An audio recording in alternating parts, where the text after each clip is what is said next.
Hello, Just Too Good here, and today I'm going to be counting down the top 10 worst LEGO remakes. These could be a character design from a specific property that had an updated minifigure, or a LEGO set from a particular movie or TV show that had a different set released later down the line. These are my own personal opinions, so don't get too caught up in my choices, as I want to be having a little bit of fun with this list. Anyways, without further ado, let's get into this.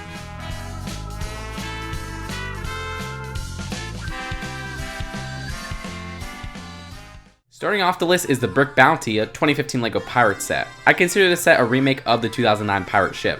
This one is nothing special, came and went but did its job, basically the 2015 LEGO Pirates line in a nutshell.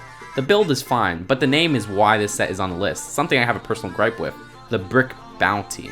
The 2009 ship was the Brickbeard's Bounty. So they didn't really change the name for the 2015 ship, they just dropped the beard and added the at the start. What's so bad about this besides the fact that it's lazy?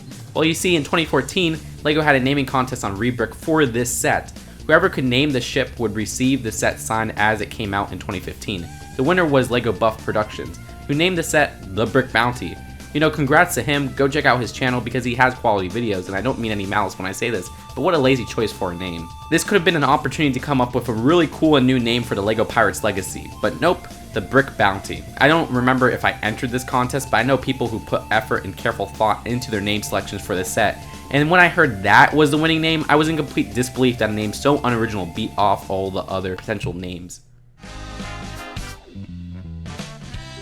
So our first minifigure spot, it's the 2016 War Machine minifigure from the Captain America Civil War set. What's so bad about this remake of a very good 2013 minifigure, you might ask? Well, it's just one thing that isn't horrible, and that's why it's low on this list. The new black armor design and printing is awesome and all, but they ruin his face design. Funny enough, that's a great face print that they use. One of my favorite licensed ones, Cyborgs from 2015. But this design does not fit Don Cheadle playing Rhodey. The 2013 print for Rhodey from the Iron Man 3 sets fit Rhodey perfectly. However, this face print looks like a child's face or a teenager's face.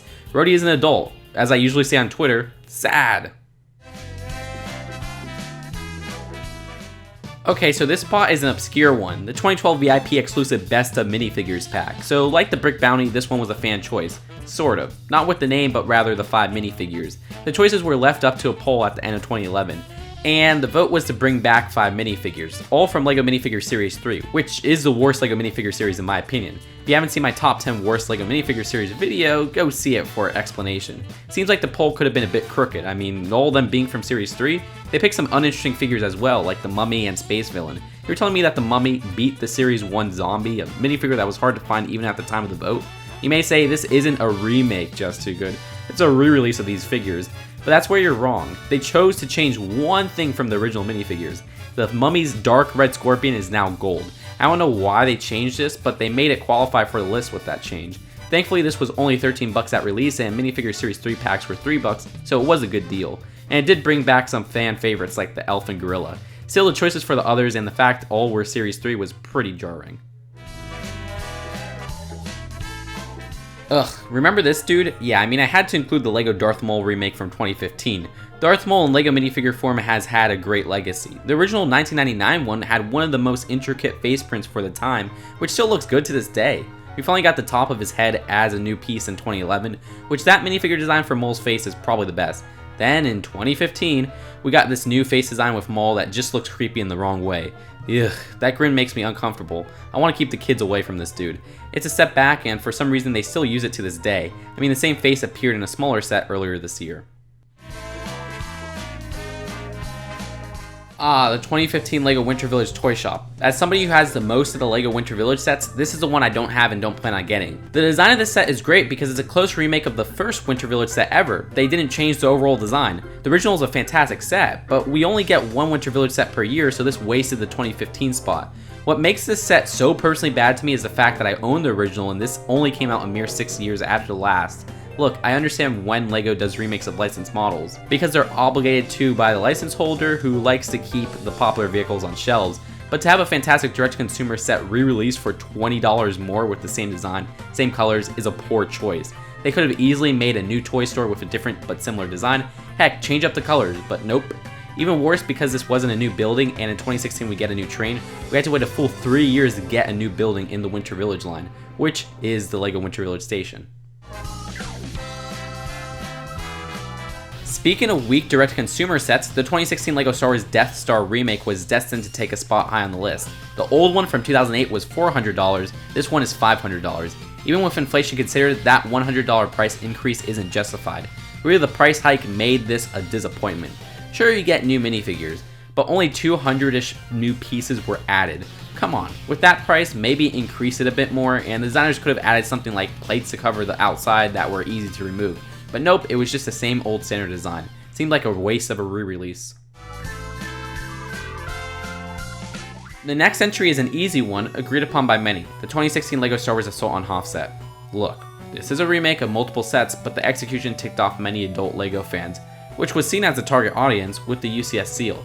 I mean look, I love play features, but push missiles and rapid stud shooter in a UCS set, that really ticked off adult fans. You see, we only get 2 UCS LEGO Star Wars sets per year. Heck, sometimes we only get 1. To waste one on a playset seeming for kids? Come on. It's just like the Winter Village toy shop, a wasted spot. You expect that UCS level quality, yet you have Technic pins all exposed on the inside. No Leia, no medical bay, this awkward made up wash shower, and only 3 shield generators. All for a ridiculous $250. I mean, the Hoth Wampa base and Echo base sets from a couple years back were much better deals, and surprisingly just better overall sets in the design. It's a shame that the Wampa and Tauntaun are restricted to this crappy UCS set on the current shelf. For the next entry, we have the Harry Potter and Goblet of Fire Ron Weasley minifigure. This is from 2005 and the design was even reused in the 2007 Hogwarts Castle. I mean look, the previous versions matched the LEGO art style of the early 2000s, but then there's this awkward phase with the 2005 sets where some of the minifigures looked fine like Harry, and Hermione and Ron Weasley took a downgrade for the worse and don't look like any kind of LEGO minifigure. I guess they decided to go more realistic here. You can see Hermione's big lips and Ron's grin, I guess. This problem actually returned again in 2014 for characters like Luke Skywalker, who's almost made the list. I mean, Ron was neck and neck with Hermione, but I'll just say Ron looks a little worse. He just looks out of it. Definitely the biggest downgrade for a LEGO minifigure I've ever seen. Thankfully, the next Ron was released in 2010 and looked much more fitting for the LEGO minifigure design. The 2009 LEGO Spongebob Krusty Krab is the next entry, and this is a sentiment I had at the time of its release. You see, I owned the 2006 Krusty Krab, and that version rests on a base plate and was still cramped with no kitchen and separate register. LEGO was like, hey, want a full-size Krusty Krab? We'll have this, and put one of the most superficial LEGO buildings. It's literally just the shell of part of the exterior. There's like a stove, a register, and a money bin incorrectly on the sides. It's not accurate or satisfying in any way. The only good part of the set is the minifigures and the paddy wagon, but again, for a remake, this is one of the biggest downsizes yet. Nice oxymoron I got going on there.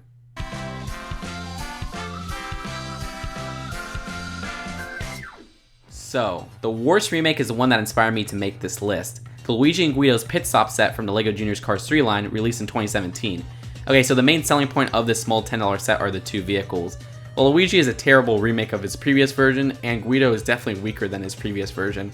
I've harped on Luigi so much when the set came out, but in summary, they made Luigi compact, and it ends up making him look more like a Duplo build than the Duplo Luigi build.